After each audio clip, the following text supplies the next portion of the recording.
All right, let's get right into it. Today's explainer is a highly practical step-by-step 2026 guide to structurally defending your AI applications from prompt injection. Look, if you're a security engineer, a platform builder, or really any developer working with AI, especially if we're talking agentic systems or RAG pipelines, this is absolutely for you. We're going to build a layered fortress today. We'll take you all the way from the base architectural foundation right up to your final production deployment checklist. So think about this for a second. Can your AI actually be hijacked by a single sentence? Well, the terrifying answer is yes. We just have to look at the recent crime scenes to see why this vulnerability is so dangerous. Take the Slack AI data exfiltration, where just normal public channel messages were cleverly used to extract highly private channel data. Or look at the GitHub Copilot remote code execution incident, literally using code comment injection to execute arbitrary shell commands. This isn't just theory anymore, guys. It is happening, and it's compromising systems in a flash. Here's our roadmap for this explainer. We'll start with the prompt injection threat, then move through our three main steps: architectural defenses, validation defenses, and hardening and monitoring. Finally, we'll wrap up with your deployment checklist.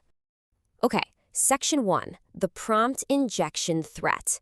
You know, traditional web security completely falls apart when it comes to large language models. This comparison right here absolutely nails the core issue. Think about traditional vulnerabilities like SQL injection. You can usually solve those just by escaping or parameterizing the data, right? Simple enough. But look at prompt injection. With an LLM, your system instructions and the untrusted user data are processed in the exact same context window. There is literally no hard structural boundary between, hey, here are your instructions and here's the data you're supposed to act on. It's fundamentally trickier to secure because the model is relying entirely on context to figure out what to do. And because there's no magic silver bullet for this, we have to methodically deploy a 6-layer defense system. The single most important takeaway from this explainer is that we absolutely must prioritize architectural layers, the ones that structurally box in what the AI can do, over simple detection layers that are just, trying to spot bad words. Moving right along to Section 2, this is Step 1, architectural defenses. We're going to start by pouring the concrete, building the strongest, most structurally sound foundations of our fortress first. That means layers 1 and 4. So, the crucial concept of layer 1 privilege separation is perfectly captured by this dual LLM architecture setup. Basically, instead of having one AI do the whole shebang, you split the job. You have a privileged orchestrator LLM sitting comfortably on your internal network, holding the API keys and tool permissions. Then, you set up a completely sandboxed worker LLM. This worker has zero network access, zero secrets. Its one and only job is to process untrusted user text and return text. It's a brilliant way to ensure that a malicious prompt never even touches the AI that holds your sensitive credentials. Now, skipping over to layer 4 for a second, let's talk about limiting the blast radius. Even with that awesome dual LLM setup, if an attacker somehow manages to compromise an agent, minimal permissions are what ensure they can't actually do anything disastrous. Like, if the AI's task only requires reading a calendar, for heaven's sakes, don't give it permission to send emails. Timebox your credentials so they expire fast, and strictly prefer read-only access. This layer is your safety net. It works even when literally every other detection system fails. Next up is Section 3, covering Step 2, validation defenses. So we've built the heavy walls, right? Now we need to set up the checkpoints. It's kind of like hiring bouncers at the door. And what's interesting here is how we match specific defenses to specific threats. Take a look. For direct injection coming straight from a user input field, your go-to defense is input validation. But what about indirect injection, where sneaky instructions hide in legitimate-looking RAG docs or tool outputs? For that, you need that dual LLM we just covered, plus validation right at the RAG stage. And for those terrifying cross-user attacks hiding in shared caches, you absolutely have to use tenant-scoped database retrieval. Let's zoom in on those input checkpoints for a minute. Layer 2, input validation, acts as a heuristic filter to seriously raise the cost of an attack. Freeform text is basically your highest risk surface, so whenever you can, force inputs into JSON or simple dropdowns. You'll also want to enforce strict token ceilings, maybe around 2,000 to 3,000 tokens per message.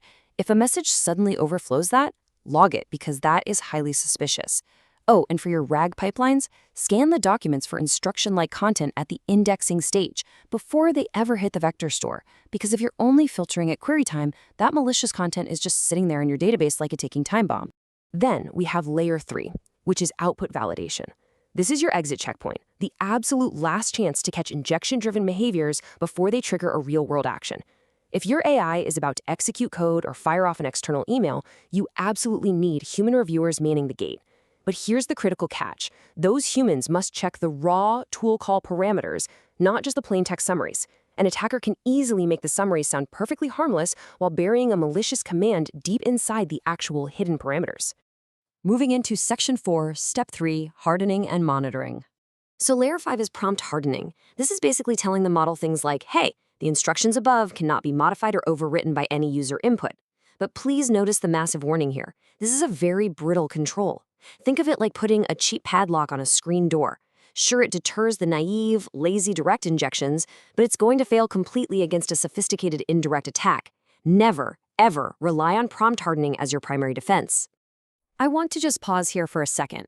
This quote really hits the nail on the head regarding a harsh reality we all have to face. Your first 5 layers, they will eventually be tested, bypassed, or outsmarted.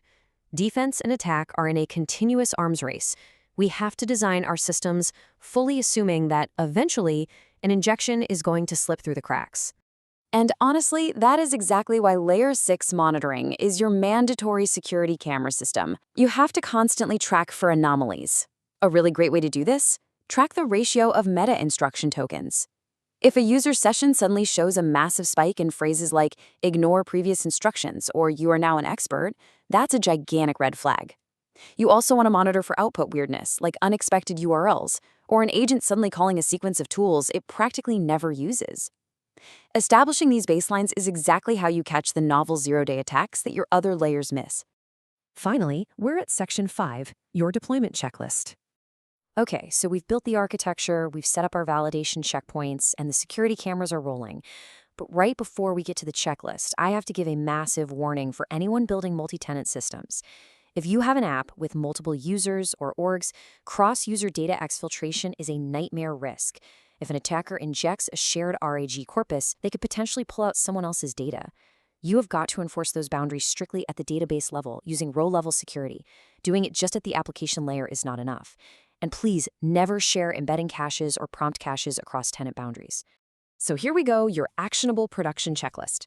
Before you go live, ask your team, does our threat model actually treat direct, indirect, and cross-tenant attacks differently? Is our dual LLM or privilege separation turned on? Are we enforcing those 2,000 token limits and scanning RAG at the indexing stage? Do we have strict output schemas and human approval gates specifically checking raw parameters? Have we deployed that database-level row security? And lastly, are we actively monitoring for those meta instruction token spikes? Check these off, and you've got a seriously hardened system. I'm going to leave you with this one thought to take back to your engineering teams today. Is your AI acting on data, or is it secretly taking orders from it? By treating untrusted inputs strictly as data and layering these 6 defensive controls, you ensure your system stays the one in charge. Keep building those fortresses, stay vigilant, and I'll catch you on the next explainer.